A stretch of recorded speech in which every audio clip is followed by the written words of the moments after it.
السلام علیکم سامعین۔ بر صغیر میں موجود بزرگان کے متعلق عام طور پر دو آراء پائی جاتی ہیں۔ ایک رائے کا تعلق تاریخ سے، جبکہ دوسری رائے کا تعلق سینہ بسینہ منتقل ہونے والی روایات سے ہوتا ہے۔ ضلع جھنگ کی تحصیل شورکوٹ میں موجود ایک بزرگ کے متعلق بھی یہی دو آراء پائی جاتی ہیں۔ سینہ بسینہ منتقل ہونے والی روایات کے مطابق ان بزرگ کا نام حضرت سخی غازی بادشاہ، اور ان کے متعلق یہ کہا جاتا ہے کہ یہ ایک جنگ میں لڑتے لڑتے شورکوٹ کے مقام پر شہید ہوئے اور یہیں پر انہیں سپرد خاک کیا گیا۔ ان کے متعلق میں نے ایک رپورٹ تیار کی ہے جن میں مختلف تاریخی حوالہ جات موجود ہیں۔ ملتان فتح کرنے کے بعد محمد بن قاسم کی فوجوں نے قلعہ شورکوٹ فتح کیا۔ قلعے پر قبضہ کرنے کے بعد محمد بن قاسم واپس ملتان چلا گیا۔ نظامی حکومت سنبھالنے کے بعد محمد بن قاسم نے سندھ سے چنیوٹ تک کی ریاستوں کو 5 حصوں میں تقسیم کیا۔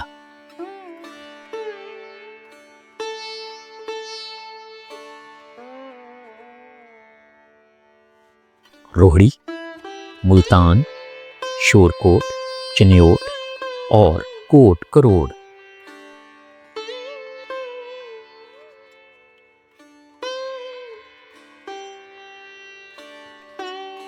مورخ یعقوبی نے شورکوٹ کو برہماپور اور چندیوٹ کو جندرور لکھا ہے۔ محمد بن قاسم نے ان علاقوں کے لیے مختلف امیر مقرر کیے۔ اس نے ملتان کے لیے داؤد نصر بن ولید یمانی، شورکوٹ کے لیے جلال الدین محمود، کروڑ کے لیے احمد بن خزیمہ اور چنیوٹ کے لیے حزیم بن عبد الملک مقرر کیے۔ یہ مزار شورکوٹ کے پہلے مسلمان امیر جلال الدین محمود کا ہے۔ جلال الدین محمود سن 714 سے 718 تک شورکوٹ کے گورنر رہے۔ ان کی وفات کے بعد امیر داؤد طائی کو شورکوٹ کا امیر مقرر کیا گیا، لیکن خرابی صحت کے باعث وہ بعد میں واپس عراق چلا گیا۔ محمد بن قاسم کے حملے سے لے کر کرامتی تحریر تک شورکوٹ میں مسلمان حکمران گزرے ہیں، جن میں جنید بن عبد الرحمن، عمر بن محمد، منصور بن جہور زیادہ معروف ہیں۔ مورخین نے جنید بن عبد الرحمن حاکم شورکوٹ کی بہت تعریف کی ہے۔ ان تمام حاکموں نے جلال الدین محمود کی قبر پر مزار کو تعمیر نہیں کیا۔ سن 1266 میں جب غیاث الدین بلبن ہندوستان پر تخت نشین ہوا تو اس نے جھنگ اور شورکوٹ کے علاقوں کو صوبہ ملتان میں شامل کر دیا۔ صوبہ ملتان میں بلبن نے اپنے بیٹے محمد بن بلبن کو امیر مقرر کیا اور حضرت امیر خسرو کو اس کا مشیر بنایا۔ امیر خسرو سن 1280 میں شورکوٹ تشریف لائے۔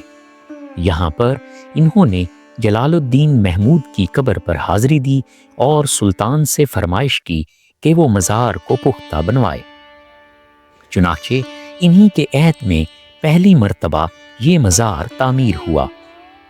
بلبن کے دور حکومت کے بعد مغل بادشاہوں کے ہندوستان پر تخت نشین ہونے تک یہ مزار اسی حالت میں قائم رہا۔ مغل بادشاہ اورنگزیب عالمگیر اور بادشاہ جلال الدین محمد اکبر کے دور میں اس دربار کی تزئین و آرائش کے ساتھ ساتھ اس میں ایک مسجد بھی تعمیر کروائی گئی۔ مسجد کا اندرونی حصہ مغل طرز تعمیر کا منہ بولتا ثبوت ہے۔ اس میں موجود مختلف رنگوں کے نقش و نگار مغلیہ دور حکومت کا پتہ دیتے ہیں۔ مسجد کی چھت بھی دیدہ زیب رنگوں سے مزین کی گئی ہے۔ مغلیہ دور میں اس مزار کے اندر لنگر خانے اور لوگوں کے ٹھہرنے کے لیے کمرے بھی تعمیر کیے گئے۔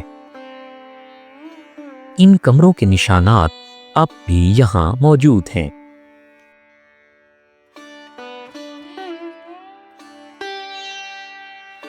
اس دور میں اس مزار کے ارد گرد ایک چوڑی دیوار بھی بنائی گئی جس میں مٹی، گارا اور چونے کا پتھر استعمال کیا گیا۔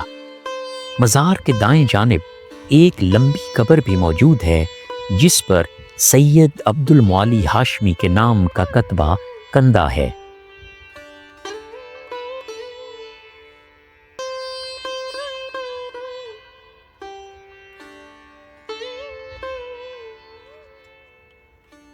اس کے علاوہ مزار کے احاطے کے باہر 5 ایک جیسی قبریں بھی موجود ہیں جن کے بارے میں تاریخ خاموش ہے۔